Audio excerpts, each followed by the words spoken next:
circulating on the internet, credited to the current National Security Advisor, Nuhu Ribadu. Bandits were brought into Nigeria by General Muhammadu Buhari to oust President Goodluck Jonathan. Bandits are not Boko Haram. They are not herdsmen. They are terrorists. According to this report, it all started in April 2014 when Buhari assembled his supporters and strategists to determine how to remove Jonathan Goodluck from office. Prominent among these people were Nasir El-Rufai, a former governor of Kaduna State, and one General Dambazo. A decision was reached to consult Miyetti Allah, which is a cattle breeders association, for assistance to boot Jonathan out of office. Consequently, the national chairman of Miyetti Allah was paid to bring in foreign mercenaries. Within a month, about 6,000 Fulani fighters were brought in from Mali, from Senegal, from Niger Republic, Chad, Libya, and other countries. On arrival, they were assembled in Kaduna under the sponsorship of Nasir El-Rufai and were addressed by many northern leaders, including the Sultan of Sokoto, General Muhammadu Sa'ad Abubakar. Specifically, Buhari in his address told the fighters that the British handed Nigeria over to the Fulanis at independence, that Nigeria belonged to Fulanis. They must therefore reclaim, their mission is to reclaim what belongs to them.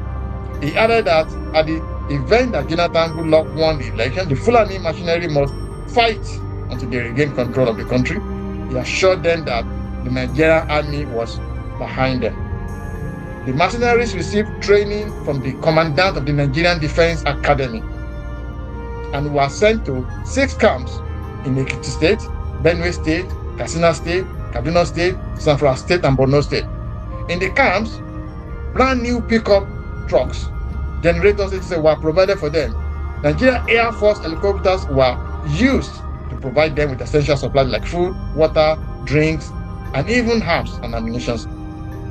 Contrary to expectation, President Jonathan lost the election, and the purpose of bringing in these mercenaries was defeated. The mercenaries in various camps were there then abandoned and neglected. No more food, no more essential supplies. The relationship between Miyetti Allah, Nasir El-Rufai, who has then become a state governor, and General Dambazo broke down. El-Rufai then declared that these fighters were no longer needed and they should go back. Consequently, the killings in Kaduna commenced.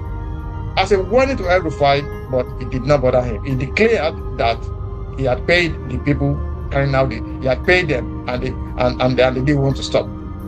The Nigerian police did not bother to call El-Rufai to give further clarification on this. The mercenaries at the various camps decided to go about to find food for themselves by robbing people, going to the farmlands, and kidnapping.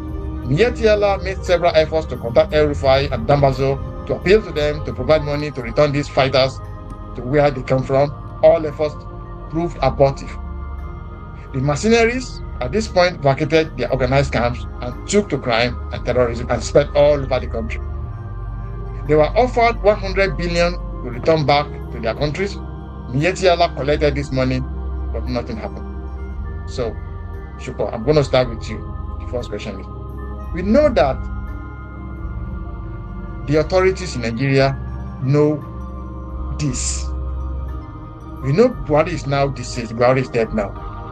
But why is the Sultan of Sokoto, Dambazo, Nasir El-Rufai, and Miyetti Allah leader, why have they not been arrested or even investigated or interrogated?